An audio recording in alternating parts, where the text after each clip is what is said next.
قرآن کہتا ہے مگر جن لوگوں نے توبہ کر لی، یعنی اتنا خوبصورت مفہوم آپ کے قرآن کا ملتا ہے جب آغاز صورتوں کے الرحمن الرحیم سے ہوتے ہیں تو وہ بڑی جاننے والی آیات ہوتی ہیں۔ میرا رب اپنے رحم کی اس صفت کے ساتھ بات کر رہا ہے، جب بھی کبھی آپ کو کوئی وہ بات بتائی جائے نافرمانوں کی سزا کی، یقین مان لیجئے اگلی آیت اللہ کے بندوں کی آسانیوں کے لیے آ جاتی ہے۔ قرآن نے بتایا الا من تاب، مگر جن لوگوں نے توبہ کر لی، جو اپنے رب کی طرف پلٹ آئے، جنہوں نے رب کی طرف رجوع کیا۔ ایک کال کے بعد واپس آتے ہیں۔ جی السلام علیکم۔ وعلیکم السلام۔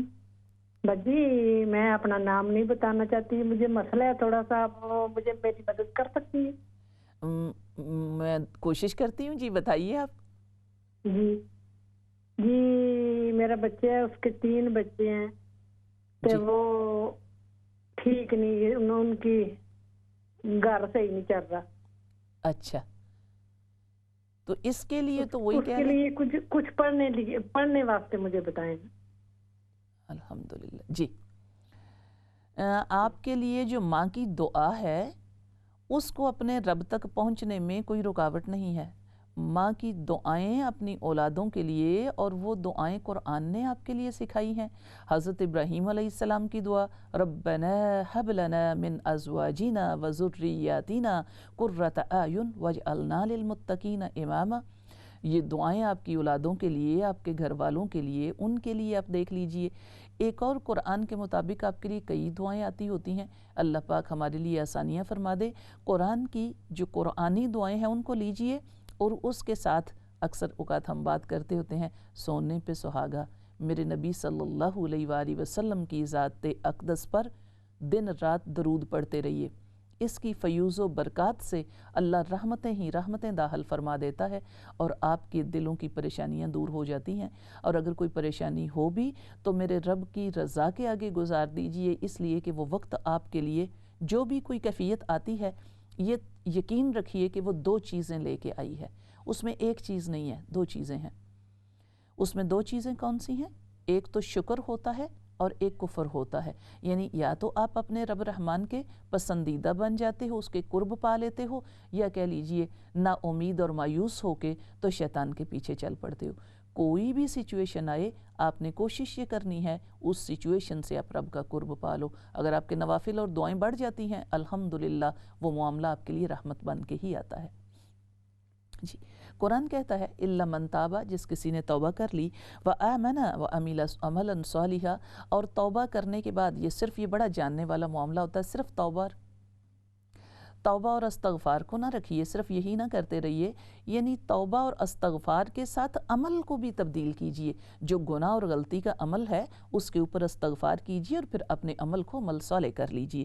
قرآن نے کہا عمل صالح کی ایک گارنٹی، عمل صالح کون سے ہوتے ہیں؟ ان کی گارنٹیڈ عمل صالح ہماری مرضی، ہماری سوچ یا ہمارے خیال کے مطابق نہیں ہوتے۔ گارنٹیڈ عمل صالح میرے نبی کے اسلوب ہوتے ہیں، میرے نبی صلی اللہ علیہ وآلہ وسلم کی سنت ثابتہ ہوتی ہے، میرے نبی صلی اللہ علیہ وآلہ وسلم کے سکھائے بتائے گئے طریقہ کار ہوتے ہیں۔ اگر اپنے عمل کو عمل صالح کرنا چاہتے ہیں تو میرے نبی صلی اللہ علیہ وآلہ وسلم کی سنت کو زندگی کا حصہ بنا لیجئے۔ قرآن نے کہا فَأُولَئِكَ يُبَدِّلُ اللَّهُ، یہی وہ لوگ ہیں اللہ تبدیل کر دیتا ہے کیا؟ سیئاتہم حسنات، اللہ ان کے گناہوں کو، ان کی برائیوں کو نیکیوں میں تبدیل کر دیتا ہے۔ کن لوگوں کا؟ جو اللہ سے گناہوں پہ معافی مانگتے اور پھر اپنے عمل کو تبدیل کر لیتے ہیں۔ خطائیں ہو جاتی ہیں، گناہ ہو جاتے ہیں، نادانیاں ہو جاتی ہیں، ہم اپنے ان خطاؤں کے اوپر نادم ہو کے، شرمندہ ہو کے اپنے رب سے معافی مانگیں۔ بڑے اچھے سے کچھ الفاظ لگتے ہوتے ہیں، صرف احساس سے ندامت، ایک سجدہ اور چشم تر، اے خدا کتنا آسان ہے منانا تجھ کو۔ اپنے رب کو راضی کر لیجئے، اپنے معاملات جو ہیں اپنے رب سے سیدھے کر لیجئے، رحمان کے بندوں کی صفت میں شامل ہو جائیے۔ اللہ کا قرآن کہتا ہے وَكَانَ اللَّهُ غَفُورًا رَحِيمًا، میرا رب بخشنے والا، رحم کرنے والا، کن کو؟ جو اپنے رب سے گناہوں کے اوپر توبہ کرتے ہیں اور پھر اپنی اصلاح کر لیتے ہیں۔ وَمَن تَابَ وَعَمِلَ صَالِحًا، اللہ کا قرآن کہتا ہے جس کسی نے توبہ کی اور پھر اپنے عمل کی اصلاح کر لی، فَإِنَّهُ يَتُوبُ إِلَى اللَّهِ مَتَابًا، میرا رب